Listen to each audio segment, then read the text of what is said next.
warahmatullahi wabarakatuh. Kami dari kelompok 2 akan menjelaskan tentang pemanasan global. Sebelumnya, perkenalkan, nama saya Fauzan Al-Mujahid, absen 8. Aku Salsa Putri, absen 35. Saya Kayla Namira, absen 15. Saya Aini Rebel, absen 2. Saya Raffi Raditya, absen 26.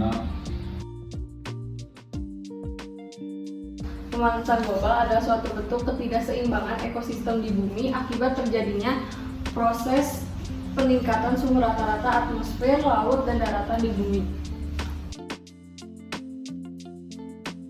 Aktivitas yang bisa menyebabkan pemanasan global diantaranya ada penciptaan energi, yaitu karena sebagian besar listrik masih dihasilkan dari bahan bakar fosil dan barang manufaktur. Terus ada penebangan hutan untuk lahan pertanian atau peternakan atau untuk alasan lain menyebabkan emisi. Menggunakan transportasi, mobil, truk, kapal, dan pesawat menggunakan bahan bakar fosil. Hal ini membuat transportasi menjadi penyumbang utama gas rumah kaca, terutama emisi karbon dioksida. Terjadinya efek rumah kaca didasari oleh sinar matahari yang dipantulkan oleh berbagai macam benda di permukaan bumi. Dan sinar matahari yang dipantulkan dapat merusak lapisan ozon yang memiliki fungsi utama untuk menghambat cahaya matahari yang berada di atmosfer.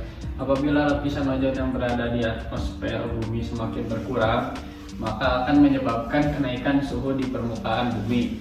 Kondisi ini menjadi lebih buruk karena banyaknya karbon dioksida yang ada di bumi, karena dapat menahan pantulan sinar matahari sehingga suhu di bumi semakin meningkat. Terus, yang pertama, panas matahari diserap oleh sebagian panas matahari diserap oleh bumi dan memanasinya. Yang kedua, panas matahari sebagian dipantulkan kembali oleh atmosfer. Yang ketiga, panas matahari sebagian dipantulkan kembali oleh bumi dan diteruskan oleh atmosfer. Yang keempat, panas matahari sebagian dipantulkan kembali oleh GRK atau gas rumah kaca untuk memanaskan bumi.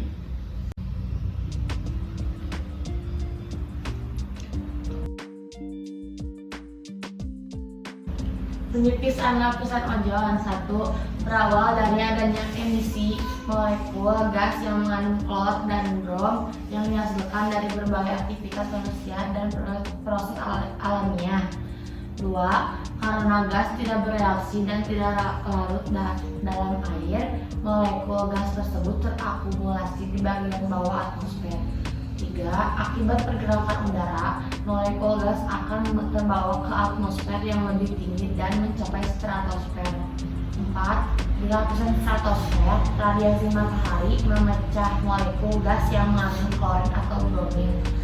5. Klorin dan bromin kemudian bereaksi dan memecah ikatan gas lain di atmosfer seperti ozon.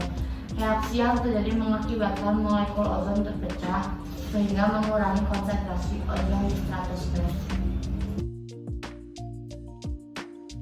Carbon emissions atau emisi karbon merupakan proses karbon dioksida ke atmosfer yang terjadi secara alami maupun dipicu aktivitas manusia seperti deforestasi, konsumsi listrik, hingga kegiatan industri manufaktur.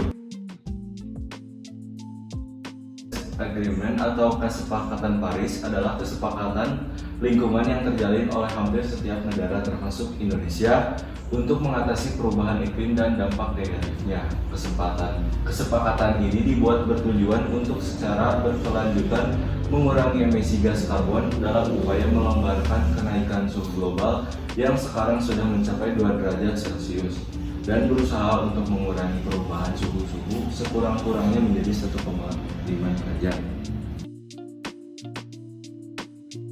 Dampak pemanasan global ada kepunahan spesies hewan, kelaparan dan kemiskinan, mencairnya es di kutub, peningkatan volume air laut, krisis air bersih, kabut asap, terjadinya wabah penyakit, rusaknya terumbu karang, krisis pangan, meningkatnya kasus alergi.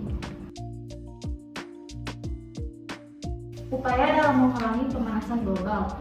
Yang pertama ada gunakan transportasi umum dan sepeda.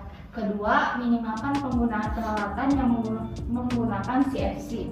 Ketiga, matikan perangkat elektronik saat tidak terpakai. Keempat, hemat air. Kelima, menjaga vegetarian. Keenam, menanam pohon.